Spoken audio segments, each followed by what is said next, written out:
اللہ کے رسول صلی اللہ علیہ وسلم مکہ کے نواح میں ساتھ آپ کے ابو بکر صدیق رضی اللہ عنہ راستے میں اترتے چلتے چلتے کہتے میرے ابو بکر اللہ آسمان سے مجھ پر وحی نازل کر دیا، کہتا ہے کہ حق آپ کو بابلند کہنا ہے۔ میرے ابو بکر جب میں کبھی ان کے سامنے توحید کی بات، اخلاص کی بات، اللہ کی طرف آنے کی جب بات کرتا ہوں تو یہ لوگ میرا مذاق اڑاتے، کوئی میرا کپڑا پکڑ کے کھینچتا ہے، کوئی میرے ٹخنوں پہ جو ہے پتھرے مارتا ہے، کوئی میرا مذاق اڑاتا ہے۔ میں ان کے سامنے جب بھی بات کرتا ہوں تو ابو بکر صدیق کہتے ہیں اللہ کے رسول صاحب چلیے آپ باغ بلند مکے کی سرزمین پہ ٹھہر کر، دار الندوہ میں ٹھہر کر توحید کا اعلان کریے۔ اللہ کے رسول صلی اللہ علیہ وسلم ابو بکر صدیق کے ساتھ مکے کی سمت آ رہے اور مکے کے اندر چند مشرکان مکہ کی ٹولی جمع ہو کر اس بات کا پلان کر رہی ہے کہ رات اور دن کی مشکل ایک شخص ہے، کون؟ عبد المطلب کا پوتا، عبداللہ کا بیٹا، آمنہ کا لقت جگر، محمد رسول اللہ صلی اللہ علیہ وسلم، ہم اسے صف ہستی سے میٹ دیں گے، ہم اسے صف ہستی، یہ پلاننگ کے ساتھ یہاں بیٹھے ہوئے، یہ پلاننگ کے، اور اللہ وہی نازل کا حق کہنا، یہ دونوں مل کر خانہ کعبہ میں آئے پوری آب و تاب کے ساتھ سورج غروب ہونے کے لیے اور رات کا چاند چمک کے نکلنے کے لیے، مغرب کا وقت قریب قریب ہے، محمد صلی اللہ علیہ وسلم پہنچے ندوہ کی سرزمین خانہ کعبہ کے اندر، کہا اللہ کے بندو میں اللہ کا رسول ہوں جو میری بات کو مان لو۔ یہ کہنا تھا، جمعیت مشرکان مکہ جمع ہوئے اللہ کے رسول پہ حملہ کر دیا۔ یہ وقت ہے کہ نبی کریم صلی اللہ علیہ وسلم کی حفاظت کی جائے، دائیں بائیں مار کے اللہ کے رسول کو باہر لائے،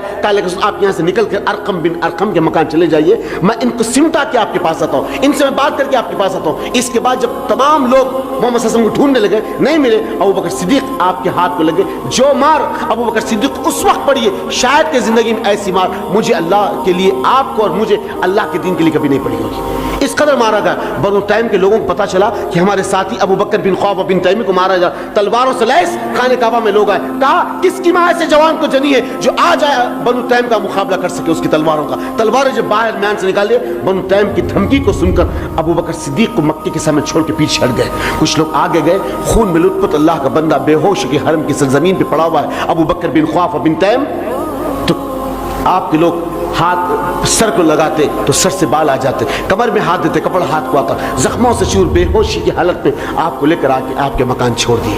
نہ آپ کے والد ایمان لائے، نہ آپ کی ابھی والدہ ایمان لائے۔ ماں کی مانڈی پہ ابو بکر صدیق کا سر ہے، ماں کچے کپڑے کو بھگا کے ابو بکر صدیق کے چہرے سے خون کو صاف کر رہی اور کرتے کرتے کہتی میرے بچے ابو بکر میں تجھے پہلے کہی تھی کہ محمد کا ساتھ نہ دینا، میرے بچے ابو بکر میں تجھے پہلے سمجھائی تھی کہ محمد کے ساتھ نہ چلا، ان کے ساتھ کرب ہے، مشکلات ہے، تکلیفات ہے، میرے بچے میں تجھے لاکھ سمجھائی تو نہیں مانا۔ تھوڑی دیر کے بعد تھوڑا سا رفاقہ ہوا، آنکھ کھلی ابو بکر صدیق کی تو ماں کے چہرے کو دیکھ کہتے میری ماں میرے آقا محمد رسول اللہ صلی اللہ علیہ وسلم کیسے؟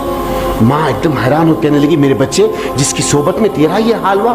آنکھ کھلتے تو ان کے بارے میں پوچھ رہا ہے۔ میری ماں مجھے اس بات کا رنج و تکلیف ہے، غم ہے کہ میں وہاں سے بچ کے آگا، میں اللہ کے لیے مٹ جاتا تو میرے لیے فخر کی بات تھی، میرے لیے فخر کی بات تھی۔ ماں کے دل میں نرمی کا تارا ڈوب کر سرد ہو گئی۔ ماں سے کہتے میری ماں میری کمر میں ہاتھ دے مجھے ٹھہرا کر دے، ٹھہرا کر دیا گا، کہا ماں اب کچھ نہ کہنا، میں آگے رہوں گا تو میرے پیچھے آنا، میں آگے رہوں گا تو میرے پیچھے آنا۔ چلے اللہ کے رسول صلی اللہ علیہ وسلم ابھی ارقم بن ارقم کے مکان پہ یہ فاطمہ بنت خطاب کے مکان پہنچے۔ ابھی یہ فاطمہ بنت خطاب یعنی عمر بن خطاب کی بہن یہ ایمان لا لی تھی، ابھی عمر ایمان نہیں لائے تھے۔ آپ کے بہن میں سعید بن زید ایمان لا لیے تھے لیکن عمر بھی ایمان نہیں لائے تھے، یہ دونوں بہن اور بہنوں ایمان لا لیے تھے لیکن عمر ایمان نہیں لائے تھے۔ فاطمہ بنت خطاب کے مکان پہنچے، دستک دی، اللہ اکبر۔ فاطمہ جب نام آتا ہم یہ سمجھتے صرف ایک ہی بچی کا نام ہے، وہ محمد صلی اللہ علیہ وسلم کی بیٹی، بے شک نبی کریم صلی اللہ علیہ وسلم کی سب سے چھوٹی بیٹی اور چہیتی بیٹی فاطمہ رضی اللہ تعالیٰ عنہا آپ کا نام ہے۔ لیکن عزیز و دوست ان کے ساتھ ساتھ نبی کریم صلی اللہ علیہ وسلم کے جو رشتے فاطمہ کے نام سے جڑتے وہ کئی لوگوں کے نام ہے، ذرا تھوڑا سا ہم اس کا مشاہدہ کریں۔ فاطمہ بنت ولید حضرت خالد بن ولید کی بہن کا نام ہے، فاطمہ بنت خطاب عمر بن خطاب کی بہن کا نام ہے، فاطمہ بنت اسد علی ابن ابو طالب کی والدہ کا نام، اللہ کے رسول صلی اللہ علیہ وسلم کی چچی کا نام ہے، اللہ فاطمہ اللہ کے رسول کی ساس حضرت خدیجہ بنت خولید کی والدہ کا نام ہے، اللہ فاطمہ محمد صلی اللہ علیہ وسلم کی دادی کا نام ہے، صحابہ تک پہنچے نہیں عزیز اور دوست۔ بہرحال فاطمہ بنت خطاب کے مکان پہنچے، کہا عمر ابو بکر تمہارا یہ حال کس نے کیا؟ کہا فاطمہ چھوڑ مجھے، فوراً مجھے محمد صلی اللہ علیہ وسلم کے مکان لے چل۔ تو کہتے ابو بکر ابھی ماں تمہاری ایمان نہیں لائی، تم اور میں مسلمان، ایک ہمارے ساتھ غیر مسلم ہے، یہ اگر راستے میں نکل جائے تو تمہاری میری گردن زمین پہ اتر سکتی۔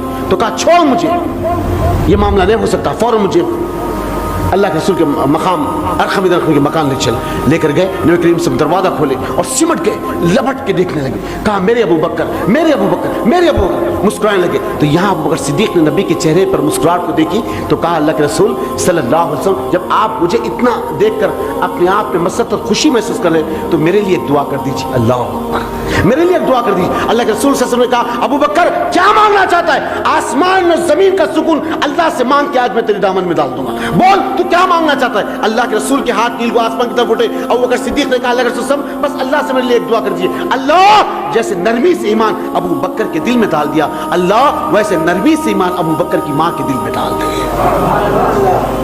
ہاں اللہ کے رسول کے ہاتھ جیسے نیچے چھوٹے نیل کو آسمان سے, پلٹ کے جب اپنی ماں کو دیکھا سلمہ بنت سقر ابو بکر صدیق کی والا اشہد ان محمد رسول اللہ کلمہ پڑھ رہی.